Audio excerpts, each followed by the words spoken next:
yung iba sa inyo guys, nagsisimula na kayong maging open-minded, okay? Nagsisimula kayong maging open-minded, mga kapigsi, and itong sinasabi natin nga kanina na parang gusto nyong simulan, most likely than not, mga kapigsi, pagpasok ng 2024, no, baka i-push nyo to kasi parang nagkakaroon kayo ng lakas ng loob, mga kapigsi. Pero yung iba sa inyo, parang feeling ko nadadown kayo kapag may nang babash sa inyo, kapag may naririnig kayo, parang merong nang aano sa inyo, nang babash, ganyan, nang nenega sa inyo, kumukontra yon. May kontrabida.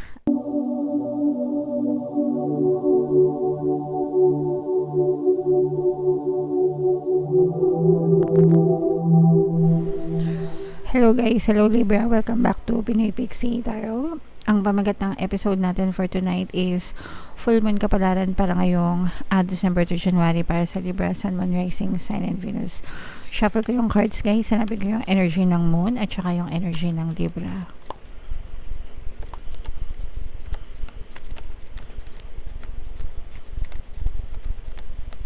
So ito yung energy ng moon, mga kapiksi. Ngayon naman hanapin natin yung energy ng Libra.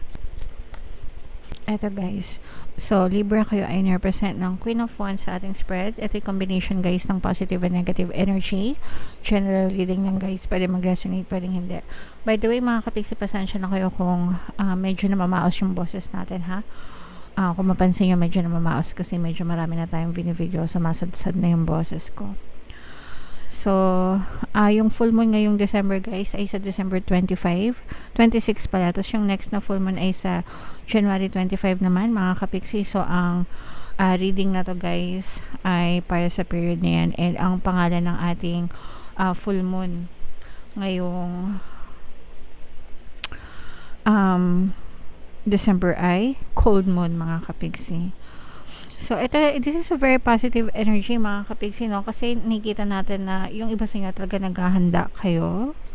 Meron kayong pinaghahandaan, mga kapigsi, no? Kumbaga parang kahit na hirap na yung iba sa inyo, kahit na marami kayong mga pagsubok or challenges na pinagdadaanan, mga kapigsi, nakikita pa rin natin yung pagiging masipag at masikap nyo, guys. Yung iba sa inyo talagang banat na yung mga buto nyo. Ibig sabihin ng banat na banat yung buto, guys, talagang masipag, nagsisikap sa buhay, hindi tumitigil kahit na hindi sumusuko, hindi tumitigil kahit na gaano kabigat ng mga problema na inyong pinapasan, mga kapigsi. And yan ay isang napaka-positibong attitude guys. So ipagpatuloy nyo yung pagiging positibo na yan. Pero guys, kailangan sinasabayan nyo rin ito ng positibong mental diet, okay? Kasi hindi pwedeng masipag kayo, dasal kayo ng dasal, tapos sobrang nega naman ng pag-iisip nyo, kasi sayang yung effort nyo guys. Pagka masipag kayo at saka masikap sa buhay, dapat sinasabayan nyo siya ng positibong mental diet para maging makakita talaga kayo ng possible results or positive na resulta sa inyong buhay. So ang pinaka the best na affirmation para sa inyo guys is everything is always working out in my favor. Ibig sabihin palaging pabor sa akin yung sitwasyon. So palagi niyan sabihin yan guys. Again, everything is always working out in my favor. At saka yung every day, in every way, my life gets better and better. Kasi yung iba sa inyo guys, talaga nararamdaman ko yung mga paghihirap nyo, no? Kumbaga pasan-pasan nyo, marami kayong responsibilities, marami kayong obligation, marami kayong paghihirap sa buhay yung iba sa inyo. So makakabuti na yung isang affirmation na yun, every day, in every way, my life gets better and better, my situation is improving every day, okay? So i-comment nyo yan sa baba guys, my life gets better and better, every day, in every way, my life gets better and better. Ibig sabihin ng araw-araw nagiging ma-okay din yung buhay ko for the better, mga kapiksi. Okay, so ganun dapat guys, yung sinasabayan nyo ng positibong mental diet yung inyong pagsisikap at pagtsatsaga para hindi mauwi sa wala yung inyong mga effort. Yung iba sa inyo guys, maaari magkaroon ng new love connection, no? Maaari kayong makatanggap ng some kind of proposal guys, kung kayo ay may mga partner na or specific person. Kung hindi pa kayo nagsasama nitong person na to guys, mag-boyfriend-girlfriend ba lang kayo, ganyan, maaari kayong makatanggap ng either marriage proposal or engagement, ganyan, from your person, mga kabisi. So, this is something na you should look forward to and mag-i-strengthen pa yung inyong relationship, mga kabisi. For some of you guys, parang meron akong nararamdaman na parang limitation, some kind of limitation, no? Parang very limited yung kilos nyo. Ibig sabihin nito guys, parang meron kayong hinahanap na gusto nyong gawin and gusto nyong gawin pero parang nakatali kayo. Ibig sabihin may pwedeng limited yung resources nyo, or pwedeng meron kayong mga limiting beliefs na nagtatali sa inyo. Baka may mga doubts and fears kayo, mga duda, takot, ganyan, kung bakit hindi nyo magawa itong nais nyong gawin, mga kapigsi. For some of you, pwedeng nagiging indecisive din kayo. Pag sinabing indecisive guys, hindi kayo makapag-desisyon, no? Hindi kayo makapag-desisyon, kaya hindi kayo nakakita ng progress, mga kapigsi. Tingnan pa natin guys, yung iba sa inyo guys, nagsisimula na kayong maging open-minded, okay?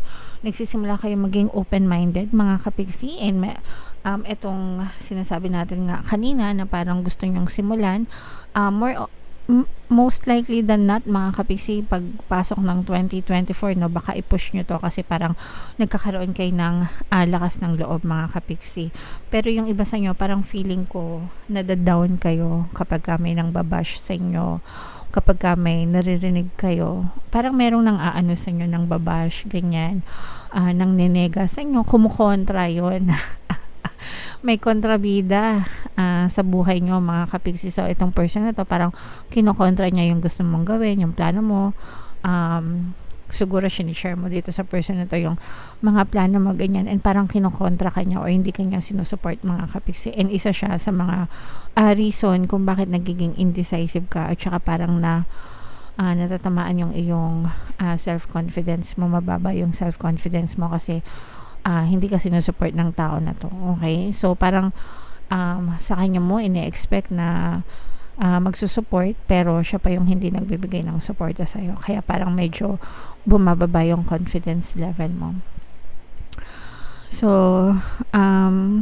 okay lang naman na makinig or mag-ask ng opinion ng ibang tao, recommendation nila, but at the end of the day guys, it's your life, ikaw pa rin yung masusunod dyan, okay?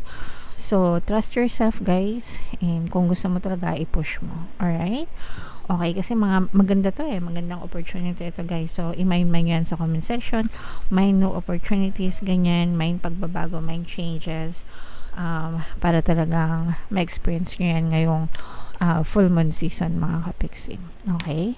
So tingnan natin, at saka itong mga marriage proposal na to guys, no? Engagement, ganyan, kung talagang minamanifest nyo yan, i-mind nyo na rin yan sa comment section. Mind engagement, mind marriage proposal, mind commitment, ganyan, kung gusto nyo maging committed sa inyo yung inyong person. Alright?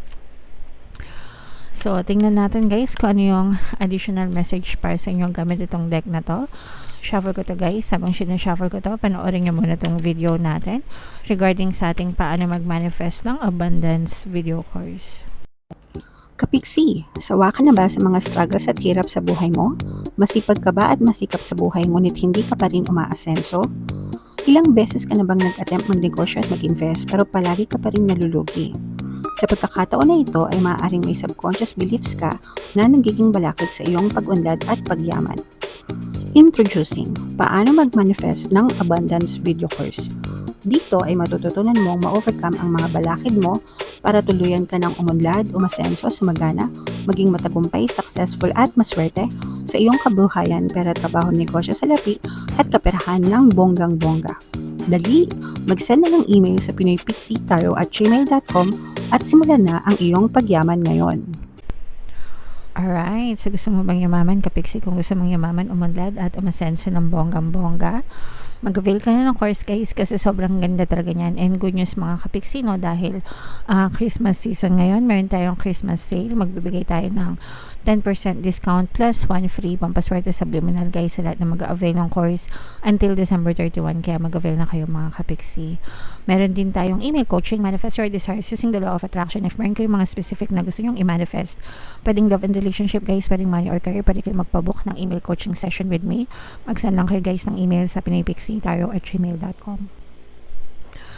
So, ito yung additional message guys, no? A win-win outcome is forecast. Full moon na, Libra pa mga kapiksi. So, tamang-tama talaga sa inyo yung message guys. So, pag sinabing win-win guys, walang pagkatalo dito, no?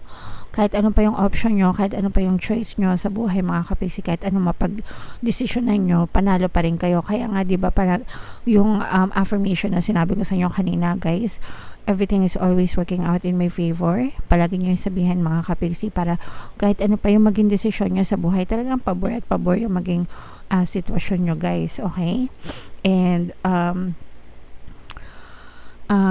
attune to the moon mga kapiksi, let go of that which is fading away, falling away, yung mga tapos na mga kapiksi, move on na doon, no? And mag-let go na doon sa mga negative circumstances dito sa mga pagsubok na to guys. Ito mga pahirap to sa buhay, kailangan bitawan nyo na to, i-let go nyo na to.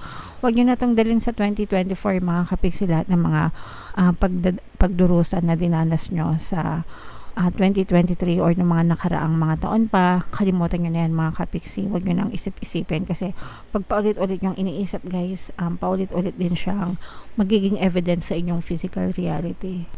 So mag-create kayo ng bagong story sa buhay nyo, yung story na magsusupport sa buhay nyo mga kapiksi, para yun din yung ma-experience nyo guys, okay?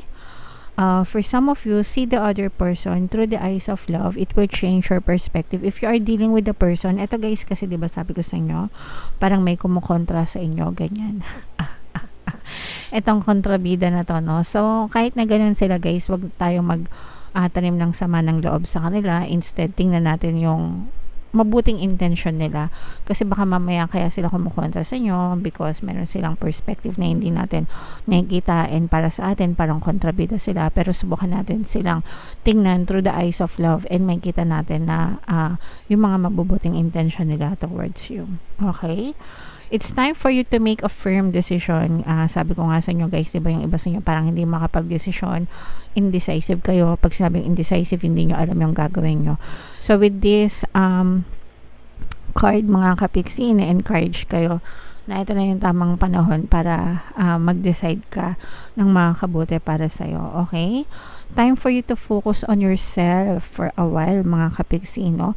Mag-focus ka sa sarili mo guys, no? Hindi yung puro obligasyon mo na lang sa buhay, although syempre gusto naman natin na makatulong, di ba?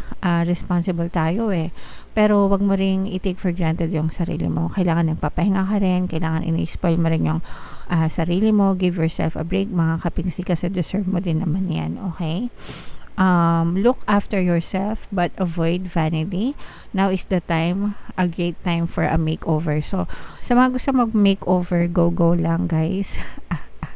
Kung hindi nyo naman peg, okay lang din mga kapiksi. Pero kung peg nyo, magpa-makeover, wala namang masama doon, di ba? Magpagupit kayo, magpa-parlor kayo, magpa-spa kayo, magpa-manicure, pedicure kayo. Doesn't matter mga kapiksi. Kung ano yung komportable para sa inyo, gawin nyo. Guys, kung wala naman budget, okay lang din mga kapiksi, as long as makapag-relax kayo and ipamper nyo yung sarili nyo mga kapiksi, okay? Alright, so comment down below guys if feeling nyo naka-resonate kayo dyan, and yung mga positive na energy nyo guys, i-main nyo na yan sa comment section. Mga kapiksi, ito yung ating 2024 kapalaran guys. Kung nyo pa napapanood, panoorin nyo na kasi mag 2024 na. And ito naman yung ating success stories ng paano mag-manifest ng abundance video course. Click here to subscribe guys. Thank you for liking, sharing, and subscribing, and see you again next time. I love you all. Have a nice day. Bye bye.